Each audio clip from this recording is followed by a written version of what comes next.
नमस्कार, मी अमोल देसाई आणि तुम्ही बघताय दख्खन मीडिया। गेल्या काही दिवसांपासून माउंट लिटेरा झी स्कूलच्या माध्यमातून आम्ही गंगाखेड आणि परिसरात आमच्या महा होम मिनिस्टर कार्यक्रमाचे शोज करतोय आणि आज आम्ही आलोय राणी सावरगाव येथे। आणि इथे आल्यानंतर मी ज्या ज्या गावात जातोय मी सगळ्यात आधी तिथली ऐतिहासिक ठिकाणं, जुनी मंदिरं यांना भेट देतोय आणि आम्ही आलोय रेणुका देवस्थान राणी सावरगाव येथे आणि खूप जुनं मंदिर आहे। स्थापत्यशास्त्राचा एक उत्तम नमुना बघायला आम्हाला या ठिकाणी मिळाला आणि मग जसं जसं बघत गेलो तर अजून उत्सुकता वाढली की नेमकं हे मंदिर कधी उभं केलं आणि या ठिकाणचं महात्म्य काय आहे। तर माझ्यासोबत कालिदास पुराणिक जी आहेत। नमस्कार। तुमचं दख्खन मीडिया चॅनलमध्ये मनपूर्वक स्वागत। काय सांगाल या मंदिराबद्दल? सर्व मंगल मांगल्ये शिवे सर्वार्थ साधके शरण्ये त्र्यंबके गौरी नारायणी नमस्तुते। तर हे अतिशय पुरातन असं ह्या मंदिराचा इतिहास तर मला तर माहीत नाही, किमान 500 वर्षापूर्वीच्या आधीपासून हे मंदिर इथे या ठिकाणी हेमाडपंथी रेणुका देवीचं मंदिर आहे। परशुरामाने रेणुका देवीची स्थापना केलेली आहे। बरोबर। रेणुका देवी हे एक असं स्वरूप आहे की ती सेंद्राची देवी आहे। ती कुठलं मूर्ती व धातूची वगैरे अशी कुठली मूर्ती नाही आहे। ठिकाणी जे विश्वस्त या ठिकाणी जे आहेत, गळाकाटू परिवार आहे, या गळाकाटू परिवाराने पूर्ण या देवीची विश्वस्त म्हणून सेवा पाहिली।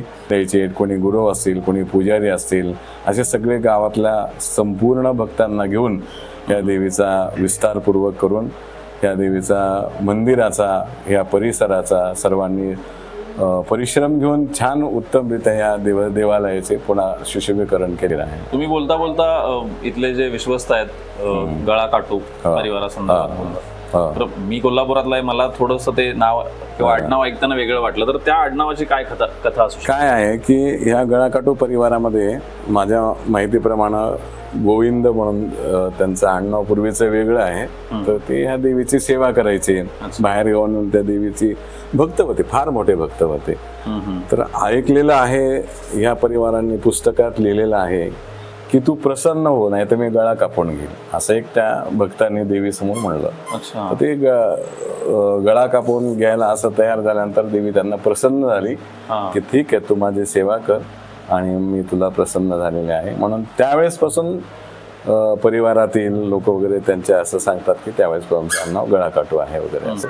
तर शारदीय नवरात्र, चैत्र उत्सव आणि अनेक प्रकारचे जे काही महत्त्वाचे सणवार आहेत त्या मंदिरामध्ये राम जन्म असेल, हनुमान जयंती असेल, अनेक प्रकारच्या ह्या सगळ्या कार्याला घेऊन हे सगळे मंडळी करत असतात। हेमाडपंथी मंदिर आहे, बाहेर कल्लोळ आहे, देवीच्या पाठीमागे 1 किलोमीटरवरती माळावरती मुळपेठ नावाचं हिचं माहेर आहे या देवीचं।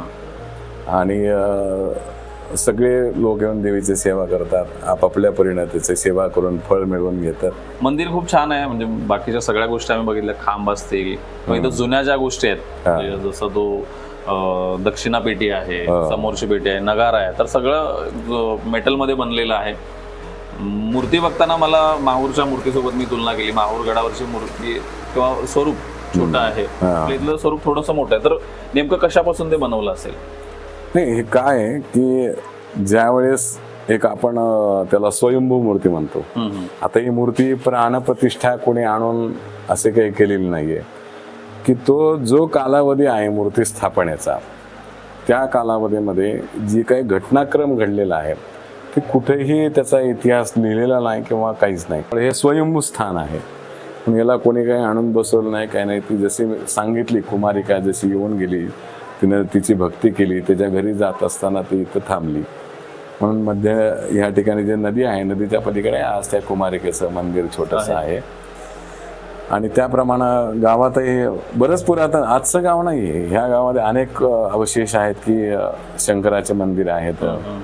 देवीचं मंदिर तर सगळ्यात आधीच आहे, पण शंकराचे मंदिर सुद्धा हेमाडपंथी आहेत, केदारेश्वर मंदिर आहे, गावामध्ये पण अनेक मंदिर आहे, जैन धर्माचे मंदिर आहेत की आज भारतवर्षामध्ये जैनाची मूर्ती नाहीये तशी या राणी सावरगावमध्ये आहे। इतके सुंदर मंदिर आहे। खूप छान माहिती दिली आपण आणि सर्वांना मी विनंती करेन की ऐतिहासिक आध्यात्मिक वारसा लाभलेलं हे गंगाखेड तालुक्यातील राणी सावरगाव आहे आणि नवसाला पावणारी आई रेणुका या ठिकाणी सर्वांची वाट बघते। तुम्ही या तिला मनोभावे जसं दादांनी सांगितलं की 1 मिनिटं का असेना मनापासून तिची प्रार्थना करा, ती तुम्हाला नक्की आशीर्वाद दिल्याशिवाय राहणार नाही. लांबून जर येणारे भक्त असतील तर त्यांना इथं राहण्याची खूप छान व्यवस्था आहे. आम्ही सगळं बघितलेलं आहे, व्हिडिओच्या माध्यमातून तुम्हाला बघायला मिळेल.